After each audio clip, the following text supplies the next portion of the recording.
JBN, we keep you informed. No infrastructure in Jamaica should be named after politicians, says MP Everald Warmington. Government Member of Parliament MP for Southwest St. Catherine, Everald Warmington says no infrastructure in Jamaica should be named after any politicians.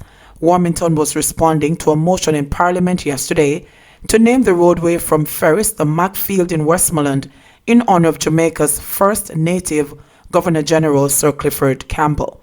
The response by Warmington came after opposition MP Dwayne Vaz from the Central Westmoreland constituency suggested that the road in question should be named after former MP Roger Clark, given the fact that a school was already named after Sir Clifford. It is either Savlamar or Petersfield or Blackness or some other area, but it should not be named after any politicians. I don't want nothing named after me. The greatest honor for me is for the people of Southwest St. Catherine to have elected me 6 times to represent them. The greatest honor has been elected by the people to represent them, and that should be enough. And to not naming some school, some road, or some toilet, or something after us. Just being here with the honor of representing the people is enough. I don't need any monument named after me, Warmington stridently said. Woman abducted and raped by taxi driver in St. James. A day-long search in Montego Bay over the weekend led to the rescue of a young Jamaican woman who was reportedly abducted and raped several times over a 24-hour period. Police sources say text messages and a covert operation were integral in her rescue from a house in a scheme in St. James. The alleged abductor is a taxi driver who is now in custody. It all started last Thursday when the victim, who we'll call Abby, left her workplace in St. James. She would usually take the staff bus home. However, it wasn't available on Thursday, so the 26-year-old decided to take a taxi. According to police reports, Abby saw a vehicle with a red license plate and stopped it. She was the only passenger in the vehicle. While traveling, she noticed that the driver made a detour. She says this route wouldn't have taken her to Montego Bay, but she thought the suspect might have been driving to find other passengers. Abby says when it became apparent that that wasn't the case, she started a conversation with the driver. She says at one point they were in the neighboring parish of Trelawney. That's when Abby said the driver told her, "You're coming with me." Abby told the police she said okay, as she feared being killed and her body dumped in bushes. According to reports, the suspect took her back to her house in St. James. Abby says she was raped several times between Thursday afternoon and Friday. During those hours, several family members tried unsuccessfully to reach her. A missing persons report was filed early Friday morning. Sometime after 7 Friday morning, Abby's sister got several messages on her phone. The police say the short messages were from Abby alerting her sister that she had been abducted and raped. She also gave the name the suspect used to identify himself during their conversation and a description of the house where she was being held. The police responded shortly after the messages were shared with them. They asked the Cyber Crimes Unit to track and trace Abby's phone. However, the request was reportedly never honored. The first hours of the response team search were unsuccessful. Based on the name Abby provided, the police went searching for another man with the same name who had been on their radar.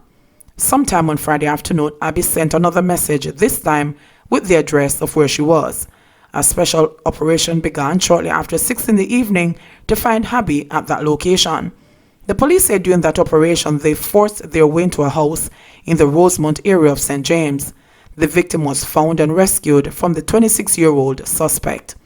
It's understood the suspect had failed to follow the instructions of the police to open the door and received a wound above his left eye when forced entry was used. He was reportedly taken to the hospital for treatment. Technology used to solve 2 major crimes in Western Jamaica. Detectives in Westmoreland and Hanover are reporting that the use of technology was central to breakthroughs in 2 cases in which 2 men were implicated. Charged with illegal possession of firearm, assault at common law, forcible abduction, rape, and grievous sexual assault is 25-year-old Romario Gentles, a construction worker of Hudson Street, Savlamar in Westmoreland. Meanwhile, 39-year-old Wickham Anderson, otherwise called Ricky, also a construction worker of Bachelor's Hall, Hanover, is charged with attempted break-in. The police say Gentles was charged after DNA testing linked him to an incident that occurred about 10:15 p.m. on Wednesday, February 5. It is alleged that he was among 3 men armed with guns who attacked a woman and sexually assaulted her. Over in Hanover, sleuths utilized CCTV footage in the case of an attempted break-in at a house in Copperwood District in the parish on Saturday, May 9. After being alerted, detectives carried out investigations and Anderson was identified and later arrested and charged on Monday. The court dates for both men are being finalized. Government not doing enough to help us. Several Jamaicans who were stranded in Barbados due to COVID-19 have lambasted the government for not doing enough to rescue them from starvation and homelessness in a foreign country. Natasha Henry, not her real name, one of the Jamaicans stuck in the overseas territory since February, said her mental state is rapidly deteriorating, and as each day progresses, she loses more faith in the Jamaican government. I tried to leave on March 21 when the government said we needed to get home, but Trinidad closed their borders and Caribbean Airlines cancelled the flight, so we could not leave. I am staying at an Airbnb and I was told I can't stay here anymore because I have not been paying for the last 2 weeks as I am not working. I communicated this with the consulate and they have done nothing. I do not think the government is doing enough for us. I called and I don't get any response. I sent emails, I have sent Instagram messages, I have written to the minister and to the prime minister. I called the consulate and she said we should stop calling her phone because she doesn't have any information. And when she gets something, she'll tell us. Basically, me sleeping on the street is what my government wants, Henry said. The 40-year-old says she initially traveled to Barbados to conduct a series of interviews for a position as a project manager for one of the major hotels in the island. However, that dream ended quickly, as 3 days after her final interview, the hotel shuttered its doors due to the COVID-19 pandemic. According to Henry, when her attempts to return to Jamaica proved futile due to the cancellation of the flight, because of her limited monetary resources, she had to move to a lower-scale Airbnb, which she describes as a small 8x10 room. I am stuck in this room and I'm going crazy. Barbados is in a 24-hour lockdown, so we are least exposed to anyone catching the virus. Why shouldn't we be given preference to come home, since they know that at least we are corona-free, instead of bringing in people from the UK, she said. Thatcher Lutin, the University of the West Indies, Caville Campus Guild president, said due to her publicized efforts to get the 26 stranded Jamaican students home, Fly One Caribbean Limited Airline has reached out to offer their services at a fee.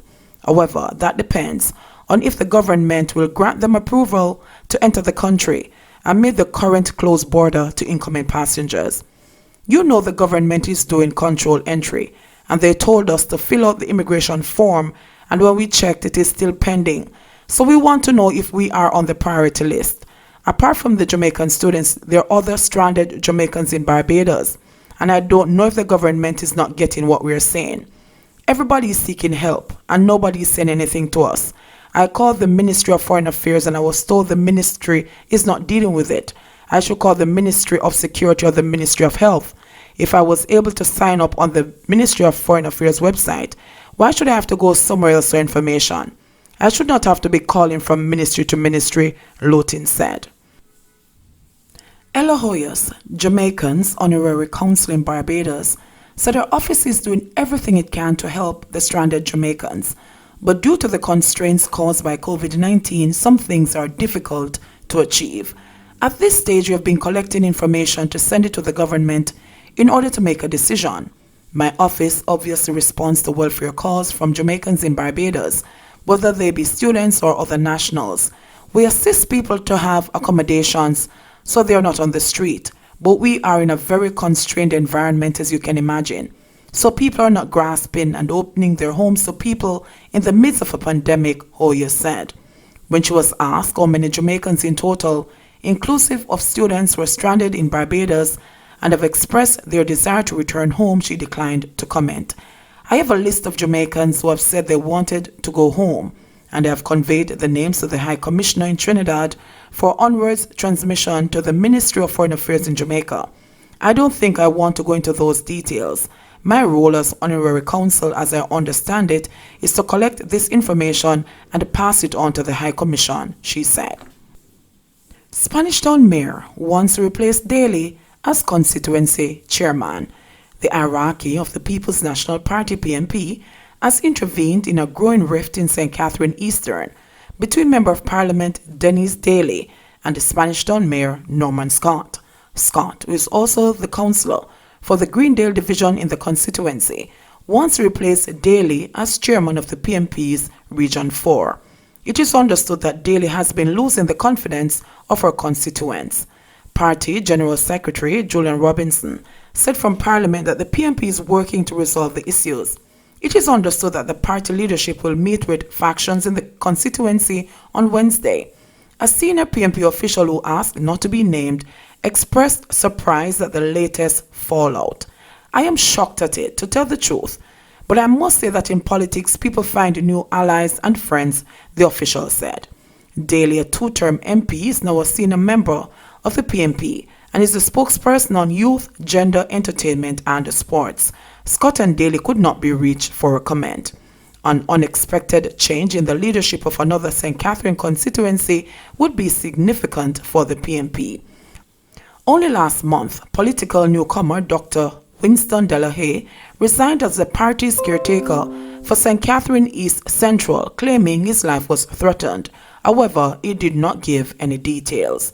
JBN, we keep you informed. Please remember, subscribe, like, share, leave us a comment and click the notification bell to receive our daily news items.